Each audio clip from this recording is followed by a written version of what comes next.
ஓம் சரணாகத தீனார்த்த பரித்ராண பராயணே சர்வஸ்யார்த்திகரே தேவி நாராயணி நமோஸ்துதே. வணக்கம் நேயர்களே, இது மகாலட்சுமி ஜோதிடம் வழங்கும் காலச்சக்கரம். உங்கள் அன்பு ஜோதிடர் ஸ்ரீராம்ஜி பேசுகிறேன். அனைவரும் நலமுடன் இருக்கிறீர்களா? நன்றாகத்தான் இருப்பீர்கள், நன்றாக இருக்க வேண்டும். இன்றைய காணொளியில் நாம் காண இருப்பது என்ன தரும் சுக்கிர தசை. இதன் தலைப்பு. ஒவ்வொரு தசைகளை பற்றிய விளக்கங்களையும் நம்ம தொடர்ந்து காணொளிகள் பார்த்துட்டு வரோம். அந்த வகையில் இன்றைக்கி சுக்கிர தசை.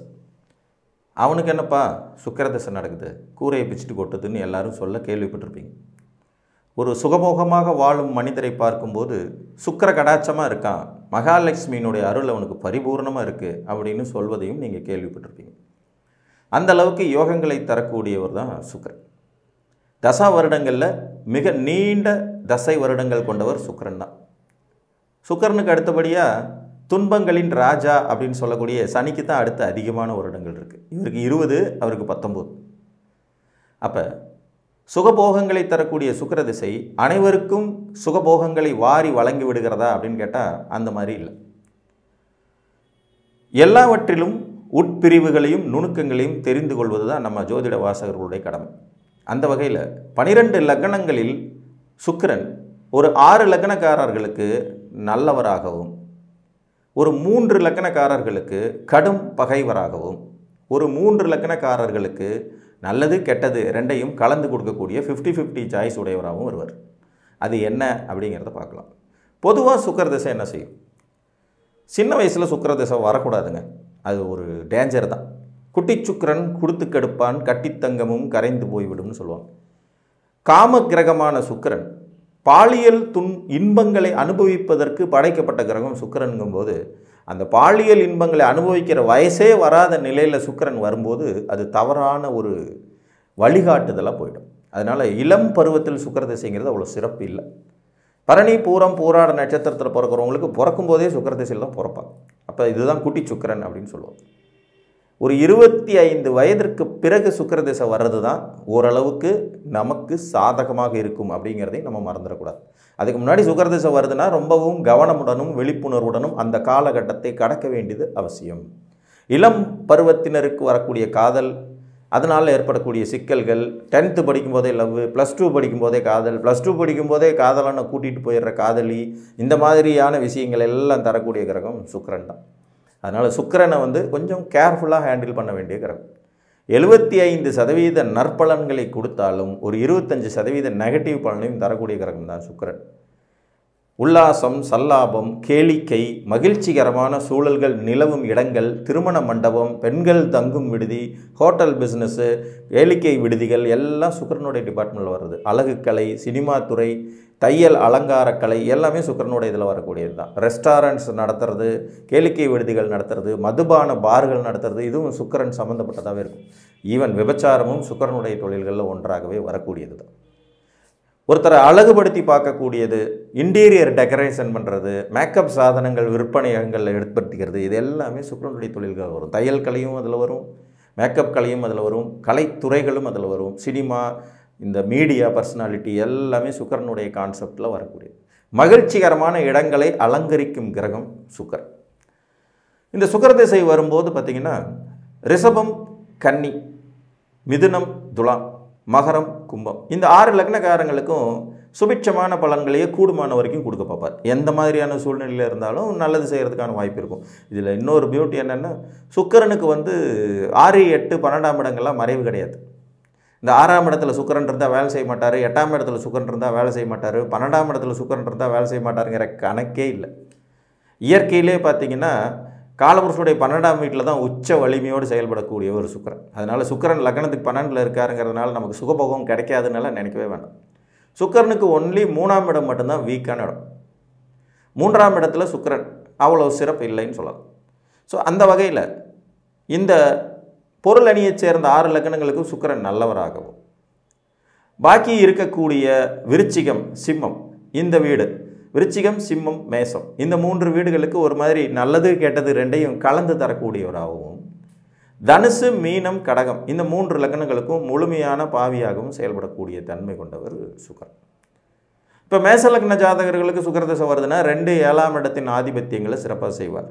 குடும்பம், வாக்கு, தனம், கவர்ச்சிகரமான பேச்சு, நல்ல வாழ்க்கை துணை, நல்ல கூட்டாளிகள், சமுதாயத்தினால் கிடைக்கக்கூடிய மதிப்பு, மரியாதை, அந்தஸ்து, தொடர்புகள், இது மாதிரியான விஷயங்களில் வளர்ச்சி கொடுப்பார். ஆனால் அதே நேரத்தில் இவர் ஒரு பொது மாரகாதிபதிங்கிறதை மறந்துடக்கூடாது. வாகனங்களுக்கு காரக கிரகமான சுக்கிரன் வாகன ரீதியான விபத்துகளையும் ஏற்படுத்தி தர்றதில் ஒரு ஸ்பெஷலிஸ்ட். ஸோ விபத்து, கண்டங்கள், சடுதியில் மரணம் போன்றவற்றையும் பால்வினை நோய்களை தரக்கூடிய தன்மையும் இவருக்கு உண்டுங்கிறதையும் நீங்கள் கவனத்தில் கொள்ளணும். ஸோ சுக்கிர திசை உங்களுக்கு ஒரு மாதிரி 50-50 சாய்ஸ். நல்லதும் இருக்கும், கேடு பலனும் இருக்கும். ரிஷப லக்னத்தை பொறுத்த வரைக்கும் அவரே லக்னாதிபதிங்கனால லக்னாதிபதியுடைய திசையை நம்ம குறைத்து மதிப்பிட்டு விட முடியாது. இங்கே தான் அந்த 75-25ங்கிறது வேலை செய்யும். ஏன்னா ரிஷப லக்னத்துக்கு சுக்கிரன் லக்னாதிபதி, மேலும் 6ஆம் இடத்திற்கு அதிபதி. அப்போ அந்த 6ஆம் இடத்தின் ஆதிபத்தியத்தையும் அவர் தான் தந்தாகணுங்கிறதுனால கடன், நோய், எதிரி, வம்பு, வழக்கு, போட்டி, பொறாமை, நல்ல வேலை, முன்னேற்றம் அப்படிங்கிறதையும் அவர் கொடுப்பார். ஸோ ஒரு 25% நெகட்டிவ் பலன் அதில் ஒளிஞ்சிருக்கும் உள்ள. மிதுன லக்ன ஜாதகர்களுக்கு சுக்கிரன் 5-12ஆம் இடத்துக்கு உடையவருங்கிறதுனாலையும் லக்னாதிபதியான புதனுக்கு நெருங்கிய நண்பர் சுபருங்கிறதுனாலையும் சுக்கிர திசையை மிதுன லக்னக்காரங்க எப்போவுமே ஆவலோடு எதிர்பார்க்கலாம். 3ஆம் இடத்துல ஒரு மறையாத நிலையில் வேறு எங்கே இருந்தாலும் ஓரளவுக்கு சிறப்பான பலன்கள் நிச்சயமாக கிடச்சிடும். இங்கே மட்டும் 6ல் விருச்சிகத்தில் சுக்கிரன் இருக்கிறது அவ்வளோ நல்லதில்லை. உல்லாச சல்லாபங்களுக்காகவே நிறைய விரயம் பண்ணி வீணாக போயிடுவாங்கங்கிறது மாதிரி வரும். மற்றபடி சுக்கிர திசையை மிதுன லக்னக்காரர்கள் எதிர்பார்க்கலாம். 90% மேலே நல்ல பலன் இருக்கும். கடகலக்கண ஜாதகர்களுக்கு சுக்கிரன் பாதகாதிபத்தியம் பெறுகிறார் 11ஆம் இடத்து அதிபதிங்கிற அடிப்படையிலையும், கடகலக்கண சந்திரனுக்கு சுக்கிரன் பகை கிரகங்கிறதுனாலையும், இது மாமியார் மருமக சண்டையை உருவாக்குற மாதிரியான ஒரு அமைப்புங்கிறதுனாலையும் கடகலக்கணத்துக்கு கூடுமானவரை சுக்கிரதசை வராமல் இருக்கிறது நல்லது. 4ஆம் இடங்கிற சொத்துக்கள் ஸ்தானத்திற்கும் அவரே அதிபதி, சுகபோகங்களுக்கும் அவரே அதிபதிங்கிறனால சுக்கிரதசை ஒருவேளை கடகலக்கணத்துக்கு வந்தால் அதீதமான சுகபோகங்களில் மூழ்கி அதனால் பாதகமான விளைவுகளை சந்திக்கும் விதி ஏற்படுங்கும் போது இங்கே பெரிய நல்ல பலன்கள்ங்கிறத விட கெடுதலும் நல்லதும் கலந்து நடக்குங்கிறது மாதிரி போயிடும். சிம்ம லக்னத்துக்கு 10ஆம் இடங்கிற ஜீவனஸ்தானத்திற்கு அதிபதியாக வரக்கூடிய ஒரு சுக்கிரன் அதே நேரத்தில் 3ஆம் இடங்கிற தொடர்புகள் ஸ்தானத்திற்கும் அதிபதியாக வருவாருங்கிறனால சிம்ம லக்னாதிபதியான சூரியனுடனே பயணிக்கும் கிரகம் தான் சுக்கிரன்கிறதுனால சூரியனோடு அஸ்தமனமாகி இவங்களுக்கு பெருசாக அஸ்தமன தோஷம் வேலை செய்யாதனாலும் கூட சூரியனை சுபத்துவப்படுத்தி வலிமைப்படுத்தி அவர் மூலமாக நல்லது நடக்க வைக்கிற யோகியதைகளை கொடுக்கும். இவங்களுக்கு சுக்கிர திசைங்கிறது ஒரு மாதிரி கலப்பு பலன்கள் இருக்கும். ரொம்ப நெகட்டிவ்னு சொல்ல முடியாது, 50-50 சாய்ஸில் வந்துடும். முழுமையான சுபராக செயல்படக்கூடியது கன்னி லக்ன ஜாதகத்துக்கு. ஏன்னா இந்த இடத்துல 2 ஆதிபத்தியமே சிறப்பான ஆதிபத்தியங்களாக இருக்கும். 2ஆம் இடங்கிற தன, வாக்கு, குடும்பஸ்தானம், 9ஆம் இடங்கிற பாக்கியஸ்தானம். ஆனால் மோஸ்ட்லி நான் பார்த்த லக்ன ஜாதகங்களில் கன்னி லக்ன ஜாதகங்களுக்கு சுக்கிர திசை வரவே வராது அவ்வளோ ஈஸியாக. அந்த லக்னமே அப்படிப்பட்ட ஒரு லக்னம். எந்த ராசியிலையாவது பிறந்திருப்பாங்க. ரொம்ப அபூர்வமாக ஒரு 100 கன்னி லக்னக்காரங்க இருக்காங்கன்னா ஒருத்தருக்கு இல்லைன்னா 2 பேருக்கு தான் சரியான பருவத்தில் சுக்கிர திசை வரும். அப்படி இல்லைன்னா குட்டி சுக்கரனா கெடுத்து குடிச்சவர் பண்ணும். இல்லைன்னா வயசான காலத்தில் பிரயோஜனம் இல்லாமல் 60 வயசுக்கு மேலே அது பாட்டுக்கு கடந்து போகும். அந்த பர்ஃபெக்ட் ஏஜ்னு சொல்லக்கூடிய 25 to 55 அந்த பீரியடில் சுக்கிர திசை வர்ற கன்னி லக்னக்காரங்க ரொம்ப அபூர்வத்திலும் அபூர்வம்.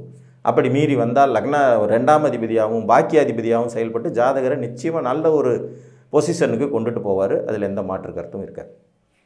துலா லக்னத்தை பொறுத்த வரைக்கும் லக்னாதிபதியும் சுக்கிரன் தான், 8ஆம் அதிபதியும் அவரே தாங்கிறதுனால ரிஷபத்துக்கு சொன்னது மாதிரியே தான் 75% நல்ல பலன்களும் ஒரு 25% அந்த 8ஆம் இடத்து பலன்களையும் தரும் தகுதி கொண்டவராக சுக்கிரன் இருப்பார். எப்படி பார்த்தாலும் லக்னாதிபதி திசை நடத்துறது ஒரு சிறப்பு தான், அதை நம்ம குறைத்து மதிப்பிட்டு விட முடியாது.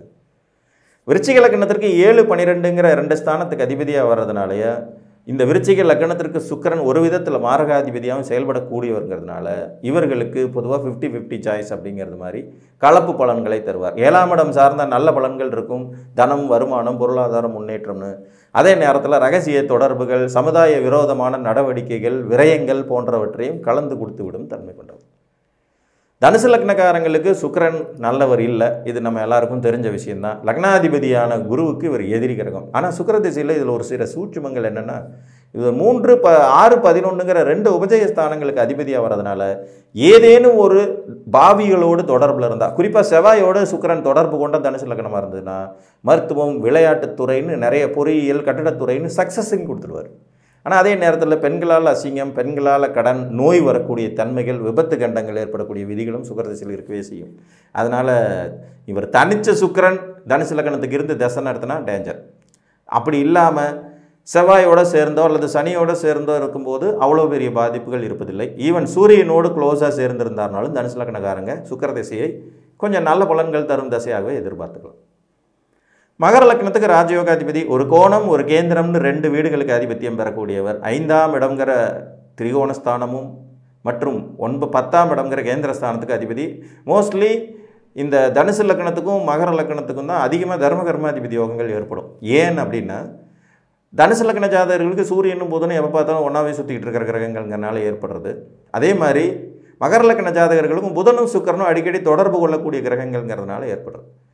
புதனோடு சுக்கிரன் சேர்ந்த நிலையில் அமரும் பட்சத்தில் சுக்கிர திசை இவங்களுக்கு மிகச்சிறந்த ராஜயோகமாக இருக்கும். ஏதாவது ஒரு வகையில் புதனோடு சுக்கிரன் தொடர்பு கொண்டிருந்தார்னா சுக்கிர திசையை நீங்கள் மோஸ்ட் வெல்கம் பண்ணலாம். கௌரவம், புகழ், அந்தஸ்து, தொழில், விருத்தி, முன்னேற்றம்னு எல்லாமே கிடச்சிடும். தனித்த சுக்கிரனும் கூட உங்கள் ஜாதகத்தை பொறுத்த வரைக்கும் மகர லக்னக்காரங்களுக்கு வந்தால் சிறப்பு. கும்பலக்கணத்துக்கு இவர் ராஜயோகாதிபதி தான். ஒரு சின்னோண்டு பாதகத்தை செய்வார். அந்த 75-25 அந்த ரேஞ்சில் செயல்படும். ஏன்னா 9ஆம் இடம்ங்கிறது பரஸ்பர பாதகஸ்தானம்ங்கிற அடிப்படையில் ஒரு சில நெகட்டிவ் பலன் இருந்தாலும் கூட 75% நல்ல பலன்களை கும்பலக்கணக்காரங்க நிச்சயமாக எதிர்பார்க்கலாம். மீன லக்னம் சுக்கிரதசை வரவே கூடாத ஒரு லக்னம். அட்டமாதிபத்தியத்தை பெறுவார். சமுதாய ரீதியாக ஒதுக்கி வைப்பார். நண்பர்களால் பிரச்சனையை ஏற்படுத்துவார். பெண்களால் அசிங்க அவமானத்தை கொடுத்துருவார். கூட பிறந்த சகோதரிகளால் மிகப்பெரிய அவமானமும் கஷ்டங்களும் தருங்கிறது மாதிரி சுக்கிரதசையை வளைச்சு சொல்லிட்டே போகலாம். ஆனால் அதே நேரத்தில் சூரியனோடு இணைந்த சுக்கிரன் பெரும் துன்பத்தை தந்து விடுவதில்லைங்கிறது மாதிரி வரும். இதில் 6-8ஆம் அதிபதி தொடர்பு. இவங்க ஏதாவது ஒரு நல்ல ஸ்தானங்களில் போய் உட்காந்துட்டாங்கன்னா விபரீத ராஜயோகமாகவும் கூட அது செயல்பட்டு விடும் தன்மை இருக்கும். குருவின் பார்வையை பெற்றுவிட்ட சுக்கிரன்கிறனால பெருசாக நெகட்டிவ் இல்லாமல் போகும். செவ்வாயோடு சுக்கிரன் சேர்ந்துட்டார்னா யூ வில் பி சேஃப். இப்போ ஒரு மீன லக்னம் சுக்கிர திசை பெருசாக கிடைக்கலையா, செவ்வாயோட தொடர்பு சுக்கிரனுக்கு இருக்குன்னு கணக்கில் எடுத்துக்கலாம். சூரியனோட தொடர்பு சுக்கிரனுக்கு இருக்குன்னு கணக்கில் எடுத்துக்கலாம். சுபர்களோட தொடர்பு அதிகமாக இருந்ததுன்னா சுக்கிரன் மேற்கொண்டும் சிக்கல்களை தந்துவிடும் தன்மை கொண்டவர். அவருக்கு அது உச்ச வீடுங்கிறதுனால உச்சபட்ச கெடுதலை கொடுத்துட்டு போவார். புரியுதா உங்களுக்கு? லக்னத்தில் உச்சமாக கொடுக்கிறேன் சுக்கிரன். இப்போ வெளிநாடு இது போயிட்டாங்கனாலோ தலைமறைவு வாழ்க்கையினாலேயோ அல்லது 2ஆம் நம்பர் பிஸ்னஸ்னாலேயோ சக்ஸஸ் தந்துட்டு அதில் இருக்கக்கூடிய சிக்கல், வில்லங்கம், சிறைவாசம், அசிங்கம், அவமானத்தை சேர்த்து கொடுத்துற தன்மை கொண்டவர். ஸோ இவங்களுக்கு சுக்கிரதிசை வராமல் இருக்கிறது நன்று. பொதுவாக சுகபோகங்களை தரக்கூடிய கிரகம் சுக்கிரன். பத்ம நிதிக்கு காரக கிரகம் சுக்கிரன் அப்படின்னு சொல்லுவாங்க. ஒருத்தன் அனுபவிக்கிற அத்தனை விஷயங்களுக்கும் சுக்கிரன் மெயினான கான்செப்டில் இருப்பார். இந்த உடலால் நீங்கள் அனைத்தையும் அனுபவிப்பது பூரா சுக்கிரனுடைய கண்டிஷன் தான். நல்ல உணவு, நல்ல உடைகள், நல்ல பெண்கள், நல்ல ஆண்கள், நல்ல காமசுகம், நல்ல லக்ஸேரியஸான வீடு, நல்ல காரு, வசதியான இடங்களில் தங்கிறது எல்லாம் சுக்கிரனை சார்ந்தே வரக்கூடும். ஸோ உங்கள் லக்ன சுபராக அவர் இருக்கும் பட்சத்தில் சுக்கிர திசை வந்தால் அதுவும் அந்த ஏஜ் ரொம்ப இம்பார்ட்டன்ட். ஒரு மகர லக்னமாகவே இருந்து சின்ன வயசுலேயே சுக்கிர திசை 13 வயசுலேயே வந்துடுச்சுனாலும் அந்த புண்ணியம் இல்லை தான். ஸோ 25 to 55 இது ஒரு ஏஜ் லிமிட். அந்த பீரியடில் உங்களுக்கு சுக்கிர திசை ஆரம்பிக்குது வருது அப்படின்னா நீங்கள் ஒரு கொடுத்து வைத்த மனிதர். அதுலேயும் அவர் லக்ன சுபராக இருந்தால் நிச்சயம் நல்ல பலன்கள் இருக்கும் என்று கூறி மீண்டும் ஒரு காணொலியில் உங்களை சந்திக்கும் வரை உங்களிடமிருந்து அன்புடன் விடைபெற்றுக் கொள்வது உங்கள் அன்பு ஜோதிடர் ஸ்ரீராம்ஜி. நன்றி, வணக்கம்.